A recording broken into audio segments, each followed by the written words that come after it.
Hello, happiest of days to each of you folks.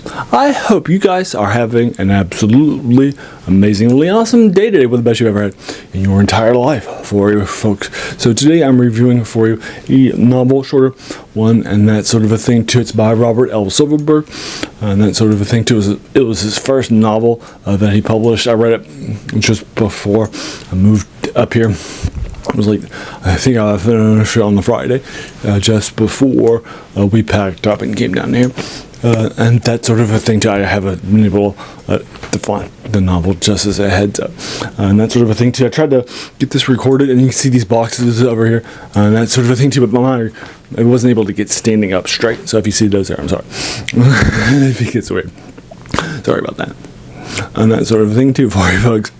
Alrighty, but basically this was his first novel that he published. I picked this up from a local used bookstore in Charleston, West Virginia, that I was at the time, and that sort of a thing too.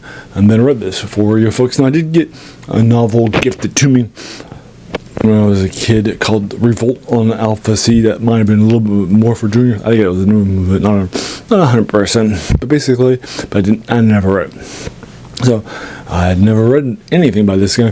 Now this is somebody who started writing in the 50s. He wrote tons and tons of short stories that put him on the map in a major way, and that sort of a thing too. And he was like, yeah, but I'm just not getting paid the money you would expect from, a novelist, and that sort of a thing too. And there were a few different sci-fi titles, and that sort of a thing too. He didn't feel that he had the quality of some of the higher ones, and that sort of a thing too. So he approached one who's constantly publishing, constantly looking for new talent, and that sort of a thing, at a convention worth all the sci-fi writers and such were at. That sort of a thing too. And that guy signs him to this deal after he sends in its outline.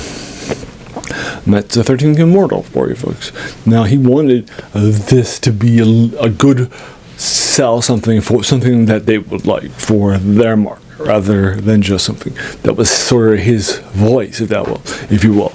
And that sort of thing. Just basically what's happening, I would argue, this might be a little more science fantasy at times, just as a heads up, but I'm fine with it.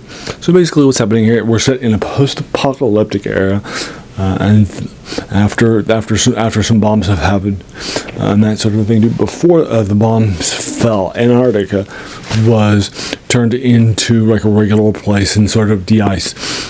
And it was actually kind of colonized, if you will, and then after the bombs fell, nobody bombed Antarctica, and that sort of a thing too. And now, in this post-apocalyptic era, we actually have had, the world is divided into 12 separate kingdoms that each take up one of them, and they're ruled by an immortal person. Now these immortals haven't died, no, they can't be killed, like elves, if you will, and that sort of a thing too. And they have divided the areas between them, and that sort of a thing to our primary point of view character, and that sort of a thing too, is a person who's really kind of antagonistic a lot. Just that he's pretty. He typically will do things that aren't always in the best interest of himself or others, and that sort of a thing too. He's got a very short temper. But basically, he is a person who's been working in the North America province, which kingdom, that sort of a thing too, as a farmer for a few years. And while being a farmer, and that sort of a thing too, he actually had been from the Kansas province. I think he's now in Iowa, working harvesting, and that sort of a thing too. And then he is actually coming back from something, and somebody is chasing him, and there is a nice little, I don't know if it's like a wolf or something like that that's chasing him, and that sort of a thing too. And so he's like, I want to capture it. It's worth a lot of money. It's skin. Then he's actually saved before he can actually find by somebody who's a little older of a person, and that sort of thing too. And he actually has a ray gun instead of like the normal traditional weapons of this era, and that sort of thing too.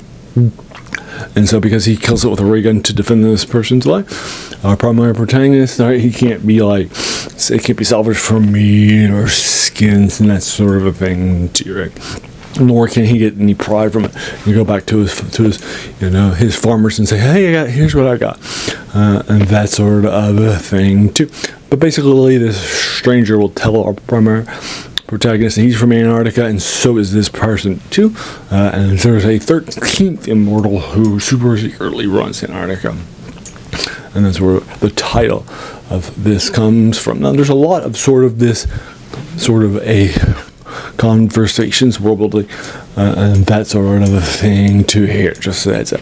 There's lots of where some of the reason why I would argue there is some fantasy here too is because there is a lot of this stuff out there, like psychic powers and that sort of thing too. We're going to find out that our primary protagonist can't remember that stuff because he's had his memory wiped psychically and that sort of thing too. But we'll find the person who actually is in charge of him and that sort of a thing too later on. He's got to find that person, and that person is the key to the treasure that this person is, and that sort of thing too. And so they got to head back to Antarctica and also find this person too. Now they're going to be sort of a political envoy. He will become a pawn between the various immortals that rule the world, if you will, and that sort of a thing too. So basically, and we'll find out who he is in the last couple of chapters, and that sort of a thing too, just as a heads up. But there you are, that's the 13th Immortal. I think it's a nice start for Silverberg, and that sort of a thing too. So I ordered the short story collection, but it hasn't arrived yet. Just as a heads up, but that was like 2 weeks ago before. It was just delayed. And I think it was actually delivered there before I wasn't able to change it to here because it had already been started to be shipped and that sort of a thing too. But hopefully that will. I'm sorry, I just swallowed the mic with my hand. So if it starts to get hard to hear, that's the reason why. But yeah, I don't know if I'll actually be able to do that anytime soon. But I did like this. I thought it was pretty strong, and obviously Robert Silverberg will be a great person with tons of Hugos and very influential in the science fiction field too. And that sort of thing. In fact, some of his early ones actually, before this step, had actually won some awards and that sort of a thing too on the first couple of years prior to that. So you can check it out too. For folks, I think it's fun.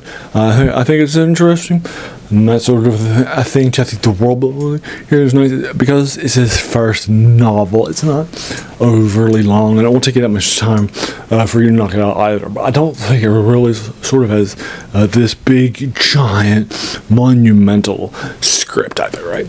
And that sort of a thing too. I don't think. I think the ending's great. I'm not saying it's not. I just don't think like this has, that sort of a typical thing that you might associate with the writer later on with this big giant sort of scripts that really, with plots and so forth, that really sort of push things forward. And that sort of a thing too. But basically, I think it's nice. And then the ending. Oh my! Wow, that's great. It's all up and down the block for you folks. I think probably an 8. That's good, and that sort of a thing too for you. But anyway, have you read the 13th Immortal? What did you think about it? Be happy to sort of engage you with it further. Again, I'll link it to you in the description below for you folks. As a reminder, I do older reviews like this one of old science fiction, fantasy, horror stuff, dude, and that sort of a thing too. Tribute to find some of these older things for you that might have been a little forgotten. I also try to do old now that we're in my new place. I'm not sure, and then back in my job, and that sort of a thing too. I'm not sure how much time I'll have for knocking out some of these reviews and that sort of a thing too. But hopefully I would have a serial movie getting reviewed on Saturday, which I was doing previously. And my first Saturday I did have some time for that, but I just haven't had a chance to record it.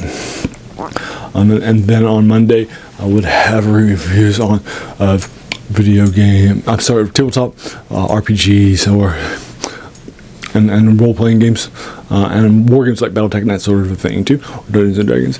On Wednesdays, older video games, and then sometimes some top 10s too on Friday, and that sort of a thing. Typically of older stuff too. For you folks, but I don't know what we'll be able to do because I usually was recording this in my lunch at my old job, But here I typically am spending more time like eating lunch and that sort of thing too, so I just don't know if I'll have the time for that, just as a heads up, and that sort of a thing too. But I definitely want to keep that stuff out. Alright, but there you are for you folks. And then, as you can tell from those 7 older reviews I do all week, it's definitely the passion, right, of this channel of finding these things for you. It's even, so if that stuff sounds like your cup of tea, no pressure at all. This is a total, right, and sort of the thing. I'm not getting paid for it, but if that does sound like your cup of tea, then go ahead and do all the YouTube stuff if you would, please. Like the subscribe button, like button, all that stuff too. And then, as you can tell from that older stuff too, it's the passion of this channel to find them for you folks. Right, and it's even where its name comes from. The worst thing about new books, it's a quote by French philosopher Jean Joubert. Says that the worst thing about them was that they kept us from reading the old stuff, right? It's definitely some older stuff we might have forgotten about, right, in our passion for the new. So there you go, and that's sort of a thing too for you folks. All right, so there you go. And finally, I just want to thank you so very, very much for just taking some time out of your day, and even just investing it and watching my videos too, because we all have so many things that are happening in our lives, right? And we're even pulled in so many different directions too. So if you spent this time with me, that's incredibly humbling, and I appreciate that so very, very much. So thanks again, and have an amazing day.